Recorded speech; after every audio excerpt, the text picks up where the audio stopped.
자, 전기기능사 필기 전기론 5강입니다. 전기력 선수, 전송 밀도, 정정 용량과 유전체, 콘덴서의 직병렬 연결에 대해서 배워보도록 하겠습니다. 자, 전기력 선수를 구해보도록 하겠습니다. 전기력 선수는 위대한 과학자 가우스가 계산한 겁니다. 가우스의 법칙이죠. 가우스는 전하가 있을 때 여기 전하라고 합시다. Q라고 하고요. 동그란 굴을 놓게 되면 이 전하에서 나가는 전기력선이 있을 거 아닙니까? 이거에 대해서 궁금하게 생각했어요. 야, 이거의 개수가 몇 개일까? 이 굴을 통과해서 나가는 총 전기력선의 개수 n개인데 이 개수에 대해서 궁금하게 생각을 했습니다. 그래서 접근을 하다 보니까 쿨롱의 법칙을 이용해서 이 개수를 구해낸 사람이 가우스입니다. 자, 우리 이제 쿨롱의 법칙에서 F를 구했었죠? F는 4파이 입실론 제로분의 입실론 S분의 1 곱하기 거리의 제곱에 반비례하고요. Q1, Q2 이렇게 됐고, 그 다음에 구했던 게 전기장의 세기입니다. 전기장의 세기를 구했는데요. 또 똑같은 거죠. 4파이 입실론 제로 입실론 S분의 1 곱하기 아래 제곱분의 Q가 되겠죠. 그냥 왜냐면 2는 단위 정하잖아요. 그렇죠? F분의 단위 전화 Q가 되기 때문에 여기에 QQ 나눠서 이렇게 됐고요. 얘는 단위가 뉴턴이고요. 얘는 볼트 퍼 미터가 되겠죠. 자, 근데 거기에서 하나 더, 전기장의 세기라는 거는요, N이 되죠. N분의 A, S죠. 면적. 면적분의 전기력 선수의 개수가 전기장이라는 걸 알게 됐습니다.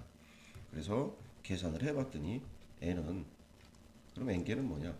2 곱하기 S가 된 겁니다. 자, 그래서 이런 공식이 나왔습니다. 자, N은 2죠. 여기 2고요. 그 다음 구의 면적이죠. 4파이 R제곱. 이렇게 구해봤습니다. 이렇게 했더니 요게 개수가 되겠네 라고 구한 사람이 가우스입니다. 자, 그래서 이제 계산을 해보니까 여기 4파이가 있고요. 여기 4파이가 있고 아래 제곱이 있고 아래 제곱이 있습니다.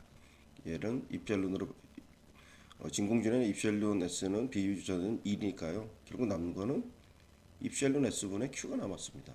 그래서 N개는 입셀론 S분의 Q구나 라는 걸 알게 됐습니다.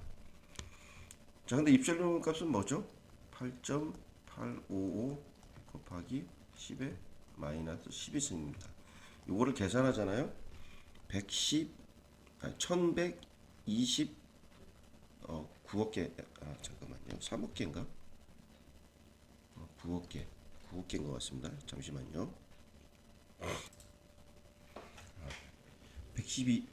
1129억 개 정도 됩니다. 9억 개. 억입니다. 억. 1129억 개의 전기력선이 발생한다. 곱하기 Q가 되는 거죠. Q는 전하량이니까요. 그럼 1쿨롱당 1129억 개의 전기력선이 발생한다는 것을 가우스가 발견해낸 겁니다. 그래서 전기력선 수는 N은 입실론 제로분의 Q라는 것을 구한 사람이 가우스입니다.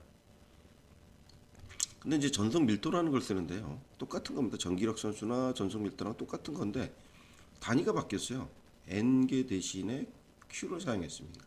그러니까 N은 몇 개였죠? 1129억 개. 너무 많잖아요. 이거를 가지고 1로 바꾼 겁니다. 그러니까 1129억 개는 1 쿨롱이다로 바꾼 겁니다. 우리 연필 같은 경우도 12개, 연필 12개는 한 다스로 바꾸잖아요. 한 다스. 그래서 이거로 명칭한 겁니다. 그러니까 N 대신에 너무 많으니까 숫자가 너무 크니까 이거 대신에 쿨롱이라는 걸 사용했습니다. 자, 그래서 전송밀도 D는 뭐가 되느냐? 똑같습니다. 전송밀도 D는 전속이죠. N 대신에 Q를 집어넣은 거죠. N 대신에 Q를 집어넣고요. 면적 A를 했습니다. 자, 그랬더니 어떤 결과가 나냐면 Q는 입셀론 분의 N이 되죠. Q 대신에 입셀론 N을 넣으니까 이렇게 해보니까 얘가 A분의 A 이거잖아요. 전기장의 세기, 전기장의 세기가 되는 거죠. 그래서 이게 2가 돼서 D는 입실론 곱하기 2가 되는구나. 전기장의 세기가 전속 밀도다. 전속 밀도를 쓰는 이유는 N개가 1129억 개로 너무 크기 때문에 단위수를 줄이다 보니까 전속 밀도라는 걸 씁니다. 우리가 저희 수학적으로 계산하기 편하기 위해서 사용하는 게 전속 밀도가 되겠습니다. 자, 정적 용량과 유전체 해보겠습니다. 자, 정적 용량은요, 이게 유전체잖아요. 자, 유전체는 전원체와 같은 거라 그랬죠. 전원체와 거의 똑같은 건데 전기를 저장할 수 있으면 유전체가 되는 거죠. 자, 여기 보면 플러스 마이너스 이렇게 가겠죠. 여기 전이차가 생기겠죠. V가 있을 테고요. 얘가 저장할 수 있는 능력이 쿨럼입니다. 용량이라 그러죠. 용량. 자, 용량은 보면 어떻게 결정됩니까?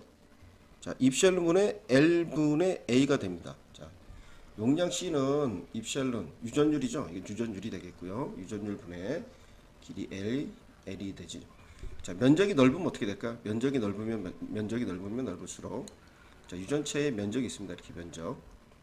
자, 여기 요 사이에 만약에 저장을 한다고 이렇게 했을 때 이 면적 A가 넓으면 넓을수록 용량이 커집니다.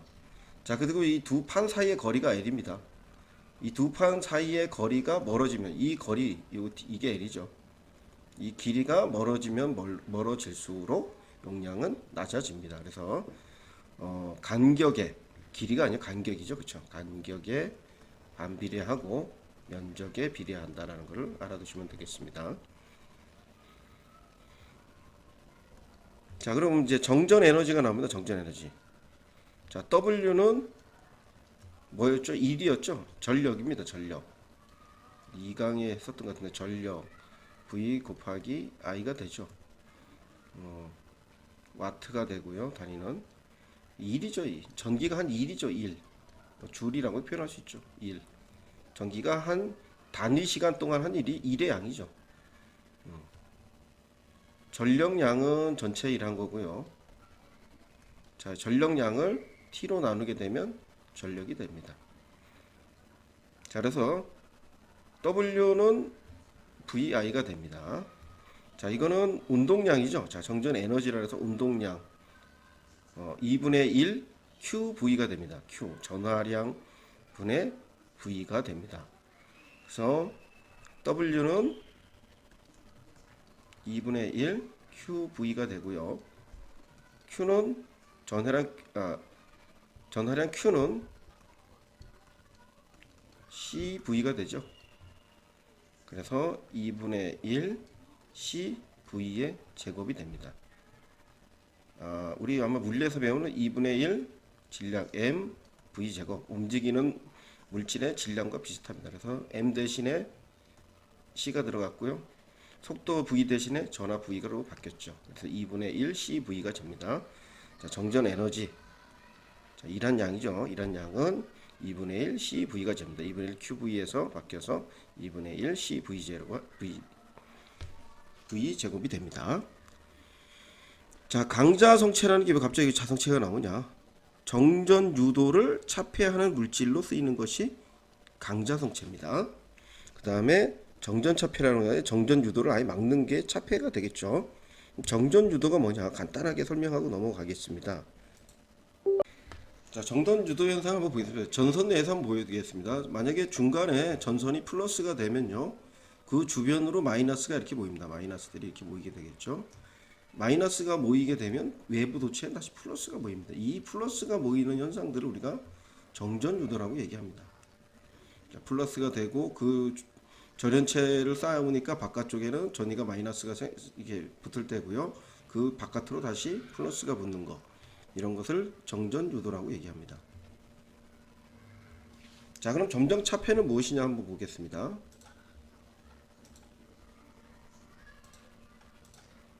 자, 정전 차폐는요, 바깥쪽에 생겨 있는 이 전자들을 접지를 해서 바깥으로 빼낸 거죠. 얘네들을 접지를 시켜서 바깥으로 뺐습니다. 이게 정전 차폐입니다. 정전 차폐에 뭐가 쓰이냐면 강자성체가 쓰인다, 이런 겁니다. 자, 강자성체가 정전차폐에 쓰인다는 뜻입니다. 그래서 이제 뭐 실드선 같은 경우에 보면요, 안쪽에 신호선이 있겠죠. 뭐 금, 동 등이 있을 테고요. 바깥에 전원체를 쌓고요. 다시 바깥쪽에 금속, 은동 같은 걸 적시합니다. 뭐 니코철망 했죠. 니코철망. 니코철망이 강자성체인데 이런 것들을 가지고 보통 은박지 같은 거로 쌓여있죠. 은박지 같은 거로. 특히 통신선 같은 경우에는 보면요, 이렇게 정전 차폐를 위해서 은박지가 쌓여 있는 것을 볼 수가 있습니다. 자, 이런 거를 우리가 정전 차폐라고 얘기합니다.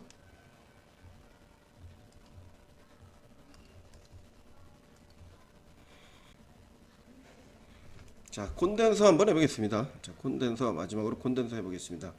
자, 뭐 콘덴서는 정전 유도죠. 정전 유도. 이렇게 표시라고요. 기호로는 콘덴서라고 표시하고, 얘가 하는 역할은 뭡니까? 전압을 저장하죠. 전하를 저장하죠. 전하를 저장하는 역할을 하죠. 그게 뭡니까? Q가 되는 거고요. Q는 CV가 되겠죠. 저장된 전하가 되겠죠. Q는 CV. 여기 나왔지만 전기량은 Q는 CV. 그래서 요거를 저장하는 거를 우리가 콘덴서라고 얘기합니다. 그럼 당연히 정전 용량을 크게 하려면 아까 얘기했듯이 C는 입실론 제로분의 L분의 A가 되겠죠. 자, 면적을 크게 한다든가 극판 간격을 최대한 좁게 한다든가 유전율이 큰 물질을 사용하게 되면 콘덴서의 정전 용량은 줄어들게 되겠습니다. 자, 콘덴서에 접속이 있습니다. 자, 직렬 연결이 있고요. 자, 콘덴서를 직렬로 연결하는 게 있고요. 자, 콘덴서를 병렬로 연결할 수도 있습니다.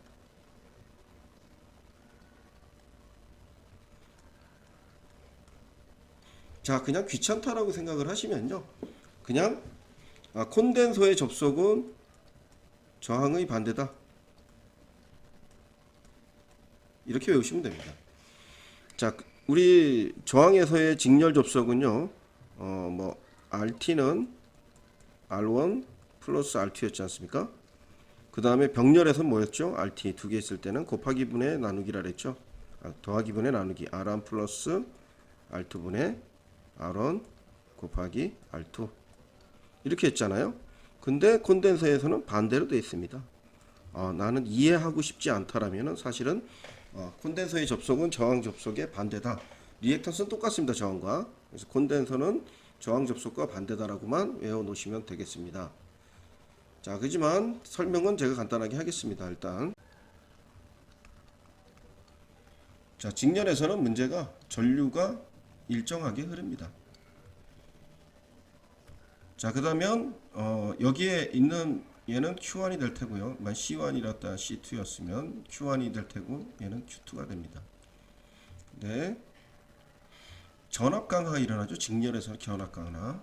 그러면 Q1은요, C1분의 V1이 될 테고요. 자, Q2는 C2분의 V2가 됩니다. 자, 그 다음에 얘는 QT가 되겠죠. QT가 될 토탈이고요. CT가 될 테고요. VT가 되겠죠. 자, 근데 여기 흐르는 전류가 똑같습니다. 전류 Q는, 전하량 Q는요 I 곱하기 T입니다. 근데 전류가 똑같아요. 자, VT는요 V1 플러스 V2가 되겠습니다.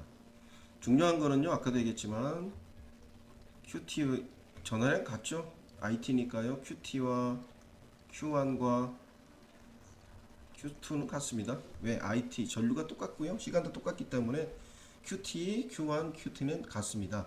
그리고 전압 강화는 V1 플러스 V2가 되니까요. 자, 그러면 V1은 뭐가 되죠? C1분의 Q1. 그렇죠? V2는 C2분의 Q2. 자, VT는 CT분의 QT가 되겠죠. 자, 그럼 적으면요, 이걸 그대로 적으면요, 자, CT분의 Q, 자, C1분의 Q1, QT죠. 자, 그 다음에 C2분의 Q2가 되겠죠. 자, Q1, Q2, Q3 같죠? 이렇게 같으니까요. 약분하게 되면요. 자, CT는 C1분의 1 플러스 C2분의 1이 되겠죠. 자, 그래서 계산하게 되면 CT는 어떻게 됩니까? CT는 약분하게 되면요. C1 플러스 C2분의 C1 곱하기